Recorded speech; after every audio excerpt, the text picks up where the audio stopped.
Il est possible de s'asseoir sur le côté si vous le souhaitez. Dans l'espace oriental, le mouvement d'expansion n'a pas entraîné de perturbation car il a suivi le principe de la nature qui consiste à préserver l'ensemble sans perdre la concentration.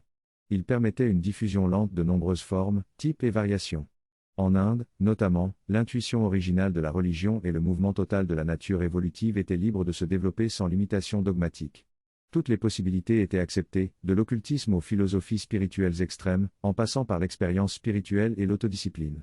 Cela crée une image d'une forêt tropicale où l'écosystème n'a pas été perturbé et où une croissance spontanée se produit, permettant à tous les éléments de se soutenir mutuellement. La survie des traditions spirituelles dépend de leur taille et de leur plasticité, ainsi que de leur capacité à s'adapter à tous les stades de l'évolution spirituelle. Chaque stade doit être autorisé et fourni avec les moyens d'approcher l'esprit qui lui convient. Cela peut entraîner des problèmes d'interprétation lorsque différents types de développement spirituel se côtoient, même s'ils utilisent des mots similaires mais en leur donnant un sens différent. C'est pourquoi il est important de distinguer ce qui est authentique de ce qui ne l'est pas dans le domaine spirituel.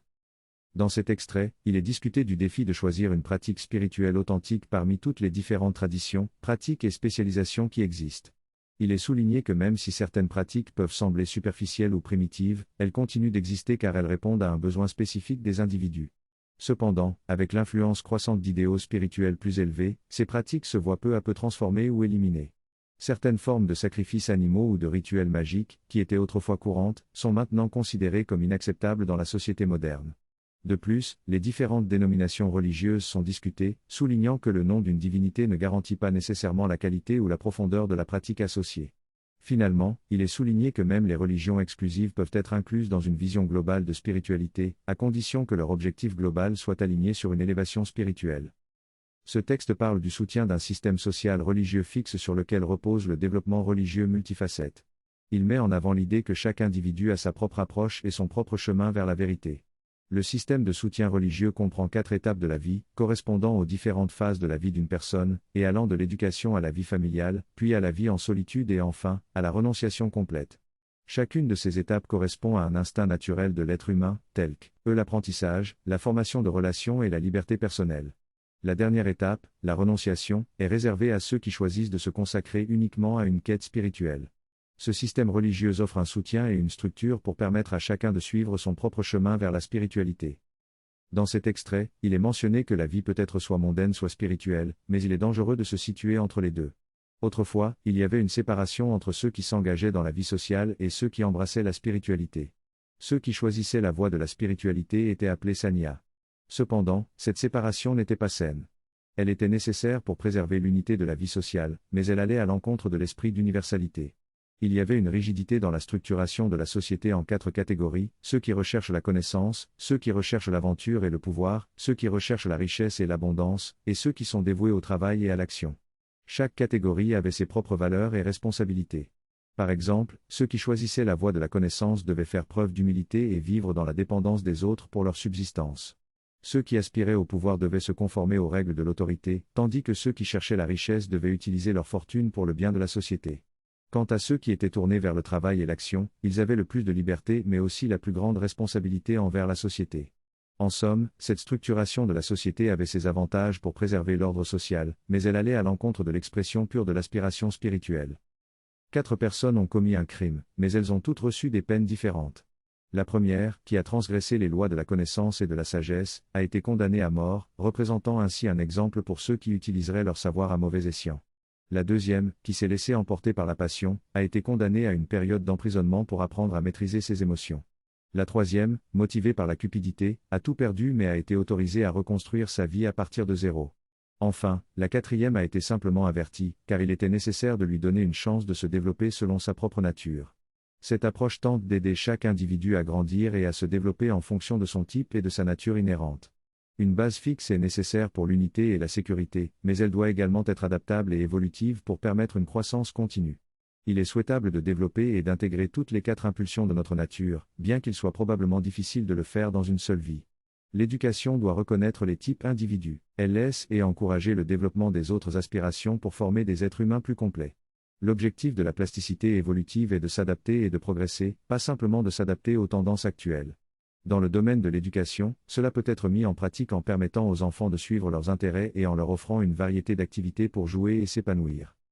La semaine prochaine, nous étions trop jeunes pour ça, mais en grandissant, je peux dire que j'ai assez de ce que nous avons fait la semaine dernière. La semaine prochaine, je veux faire quelque chose de différent. En tant qu'enfant, la semaine est encore trop loin et même demain peut être trop loin. L'instinct est de vouloir quelque chose maintenant. La bonne façon aurait été de tout rendre disponible et de laisser l'enfant choisir librement.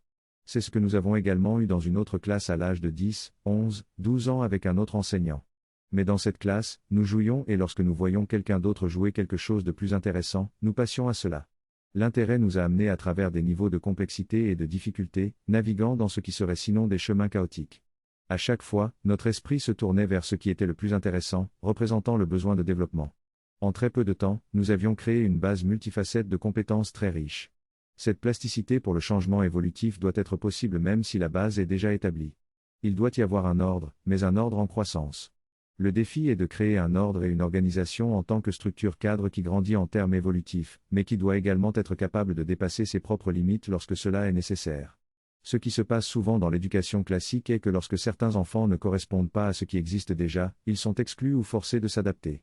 Cependant, dans mon expérience avec une enseignante exceptionnelle, elle nous a accordé une exception lorsque nous avons exprimé le désir d'aller voir un film en dehors de la classe. Elle a permis à 3 d'entre nous d'y aller à condition que nous revenions et partagions ce que nous avions vu par écrit. Cette flexibilité était disponible mais pas arbitraire. Plus tard, lorsqu'à l'âge de 15 ou 16 ans, je voulais comprendre des concepts mathématiques avancés, j'ai pu bénéficier de l'enseignement individuel d'un professeur de mathématiques de renommée nationale à la retraite habitant dans l'ashram. Cette interaction individuelle avec lui, que je n'aurais pas pu obtenir dans une école conventionnelle, a été rendue possible par le système d'éducation.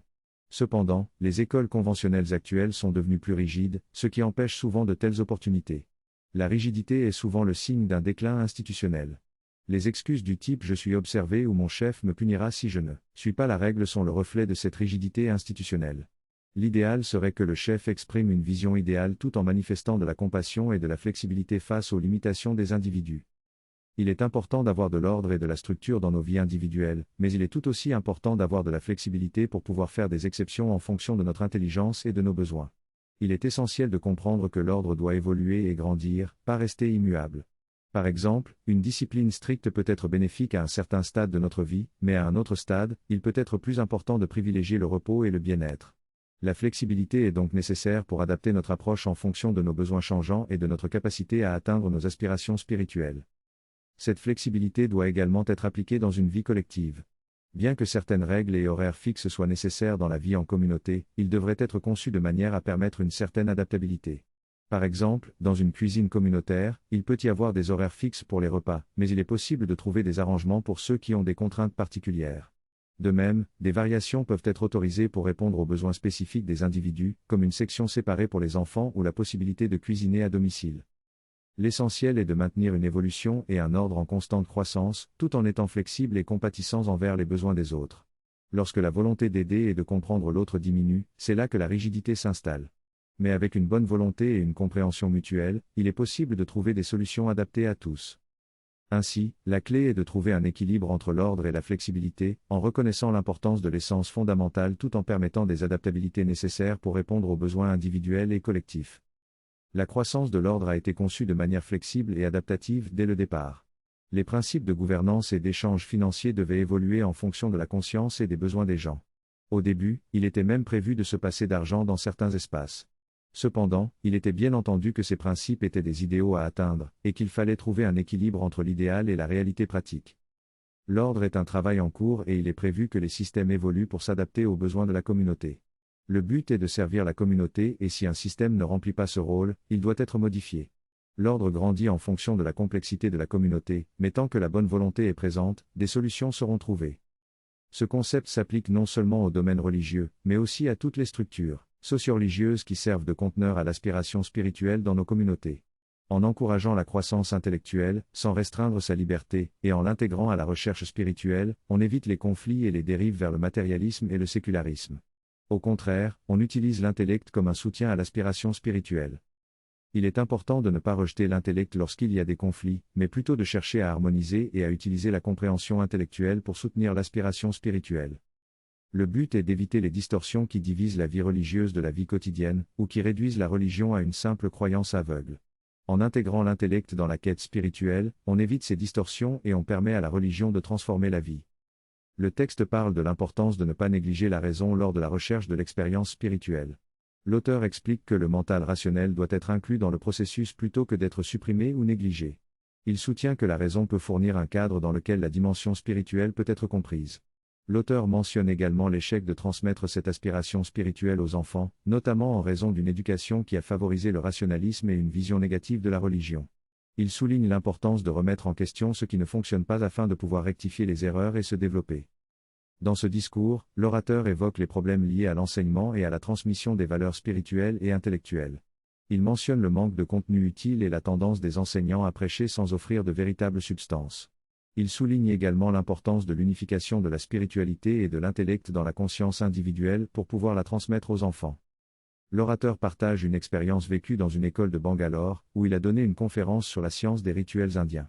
Les enfants étaient enthousiastes et posaient de nombreuses questions, démontrant leur intérêt pour le sujet.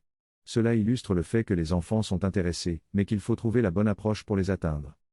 Il soulève également le problème de l'intégration de l'intellect dans la vie collective, notamment dans les communautés ashram et Auroville. Il propose la création de groupes d'études flexibles qui répondent aux besoins intellectuels des membres. Il insiste sur l'importance de reconnaître nos propres besoins et de s'adapter en conséquence, plutôt que de simplement abandonner si l'on ne se sent pas satisfait. L'auteur soulève la nécessité de comprendre et de partager davantage pour pouvoir s'adapter et évoluer. Il évoque la plasticité et l'universalité comme des éléments clés, expliquant que la plasticité seule peut être trop étroite et que l'universalité seule peut être trop rigide. Il mentionne une méthode qui permet d'admettre et de dépasser toutes les croyances et formes religieuses, afin d'éviter la stagnation ou l'élitisme. L'exemple d'un regroupement de différentes lignées spirituelles en Inde est cité pour montrer les difficultés liées à l'organisation et aux hiérarchies. Malgré les obstacles, l'auteur souligne l'importance de trouver un équilibre entre la structure et la flexibilité pour préserver les valeurs spirituelles de la société. Ce passage fait référence à la richesse et à la diversité de la tradition hindoue. Il mentionne que l'idée de rassembler les différentes branches de cette tradition n'a jamais abouti, car elles sont trop indépendantes et désintéressées par l'engagement avec les autres. Cela explique pourquoi il n'y a pas de réponse cohérente aux questions politiques de la part de la communauté hindoue. Cependant, cette flexibilité a permis à la tradition hindoue de persister pendant des millénaires et de devenir une force imprenable malgré les tentatives d'autres religions de la convertir. La tradition hindoue est appelée Sanatana Dharma, ce qui signifie la recherche de l'éternité. Elle est caractérisée par sa persistance à travers les âges et sa capacité de se combiner avec d'autres religions. Cela en fait une tradition complexe et difficile à définir, mais elle est considérée comme une richesse inégalée dans l'histoire humaine. Neva et elle était spécialisée dans de nombreuses traditions et dans sa vision, elle décrivait comment chaque culture ou nation avait à sa base une certaine tradition religieuse ou historique. Elle décrivait son histoire, elle-même venait d'une communauté particulière, celle que les Turcs avaient détruite, la communauté chrétienne de la cuisine. Elle soulignait alors qu'elle ne parvenait pas à comprendre comment tant de religions pouvaient coexister en Inde et comment cela permettait de maintenir l'unité du pays. Malgré les tentatives de conversion et l'assaut de l'extrême matérialisme et du sécularisme, l'Inde persiste et doit évoluer en intégrant les vérités de ces nouvelles tendances tout en se préservant. Cependant, de nombreuses connaissances ont été perdues dans le processus, notamment en ce qui concerne les traditions médicales, artistiques et scientifiques. L'auteur aborde ensuite la spiritualité et affirme que l'on peut toujours retrouver cette connaissance en se connectant à sa source spirituelle, même si les traditions et les connaissances spécifiques ont été perdues. Il souligne également l'importance de la diversité et de la plasticité dans les communautés spirituelles, car elles permettent à l'évolution de s'accomplir pleinement. L'auteur mentionne également le rôle clé du professeur Curi Joshi dans la création de l'acte qui reconnaît la volonté d'Auroville par le gouvernement central indien, soulignant ainsi la divine grâce et le soutien gouvernemental sans précédent accordé à ce projet. Dans ce discours, l'orateur peut à peine croire que le gouvernement d'un pays soit autant investi pour soutenir la liberté spirituelle d'un peuple. Selon une mère interrogée, une telle chose ne pourrait avoir lieu qu'en Inde. Le gouvernement indien soutient et protège cette valeur spirituelle, ce qui est inouï, mais cela devient un modèle d'unité humaine. Ensuite, le discours aborde ce que chaque individu recherche dans la religion et ce que la nature cherche à travers elle. La religion satisfait les besoins personnels de l'individu, mais elle est également un moyen pour la nature de préparer et de favoriser l'évolution spirituelle de l'homme. La nature veut transformer l'homme en être spirituel et la religion est le véhicule pour atteindre cet objectif. Cependant, la religion ne peut pas satisfaire pleinement les exigences de la nature. La religion est donc à la fois un conglomérat de religions et un moyen pour chaque individu d'expérimenter sa propre spiritualité, en harmonie avec l'objectif de la nature. Ce discours soulève des questions sur les implications de ces idées pour les individus et la société dans laquelle ils vivent.